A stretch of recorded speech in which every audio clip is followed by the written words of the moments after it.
Hello everybody, Liquid here. Today I'm going to show you a cool mod that I made.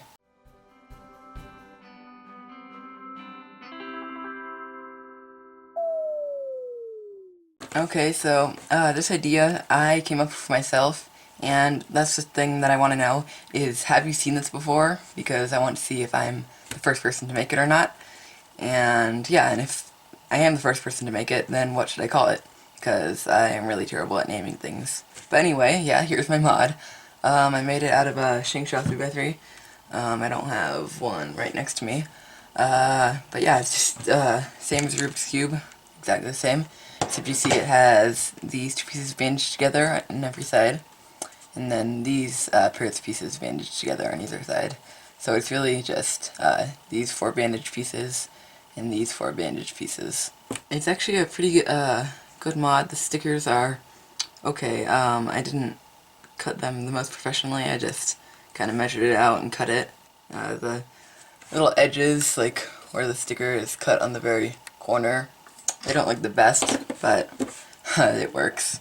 All the stickers that are on here that are just normal stickers just came from a normal Cubesmith set, so these ones and all these ones, and yeah, I cut all these.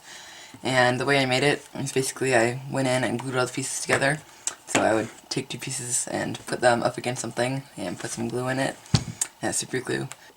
And then I went in with mealy put and filled in all the cracks around it. And then I waited for that to dry and then sanded it all down. And then I just spray painted everything and assembled and stickered it. The difficult part about making this is because I fused an edge to a center. There's actually no way that I could think of to have it be so I could make the piece away from the cube and then put it into the cube, because the center has to be screwed into the core.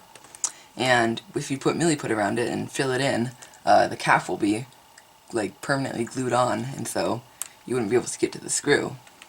And so the thing that I did to fix this, I don't know if this is what normal people do, like bandage cube makers, but I actually made a hole right there in the very middle. You can probably see the outline of it. Yeah, I made a hole for the Dremel, and then I can just, without the stickers on, I can just screw it in.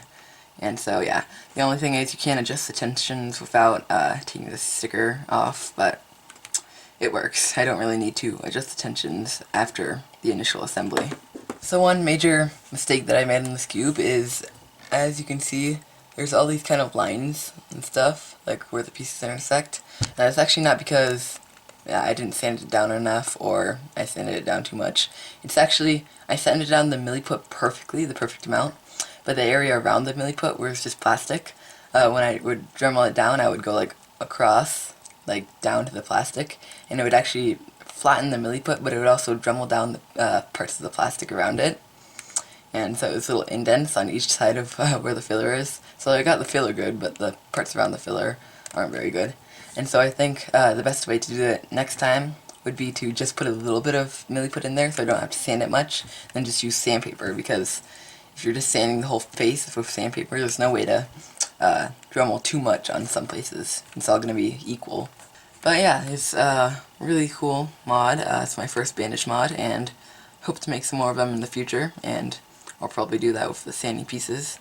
But as you see, I filled all the corners and everything, and like the corners, like right here, where the two pieces go together, it looks really nice actually.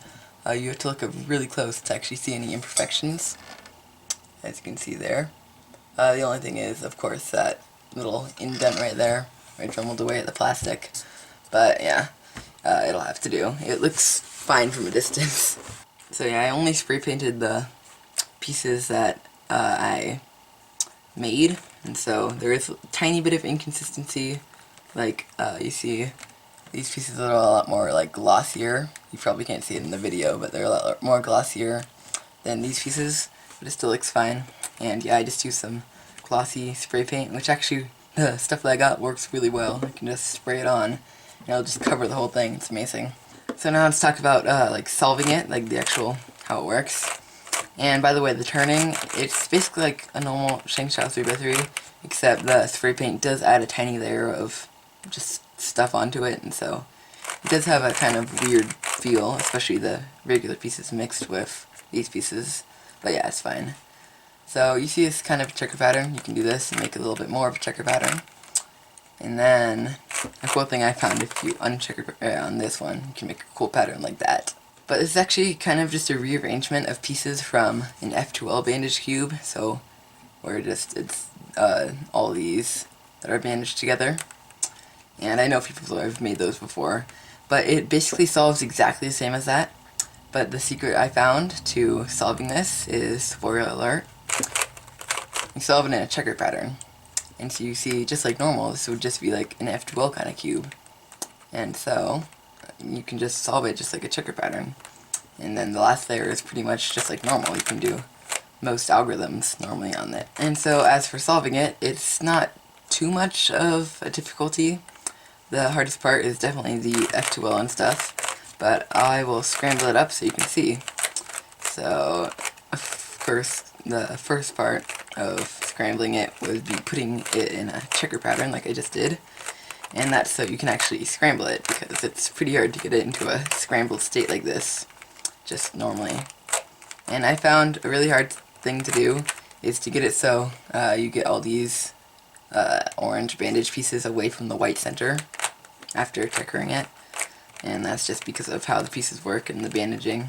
But you see here I'm really struggling just to mess it up here. Like if you just handed this to a non-cuber, they'd probably struggle a lot on just scrambling it. Oh yeah, and you see I got all the pieces away, and now we can turn this, and this can cause even some more weird bandaging.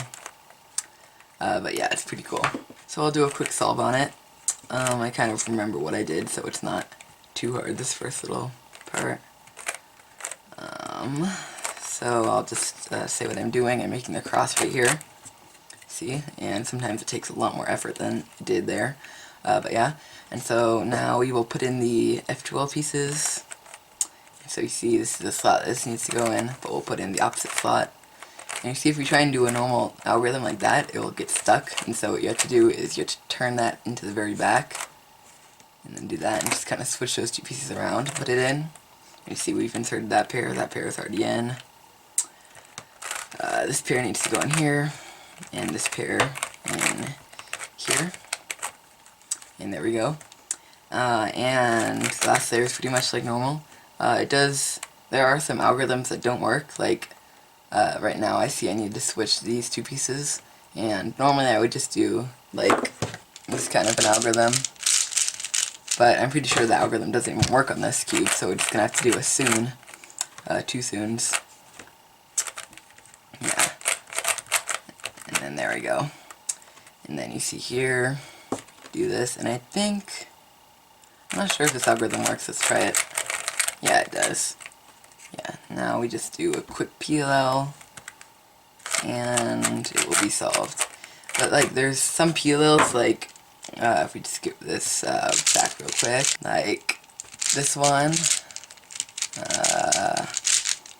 that switches around these two and these two, which doesn't work on it. And there's all sorts of algorithms that don't work on it. I actually gave this to a friend, and he couldn't solve it because his method used algorithms that wouldn't work with this. Oh yeah, and also a H-prim where you use the middle layer won't work either. But yeah, you see it's solved now. We solved into a checker pattern.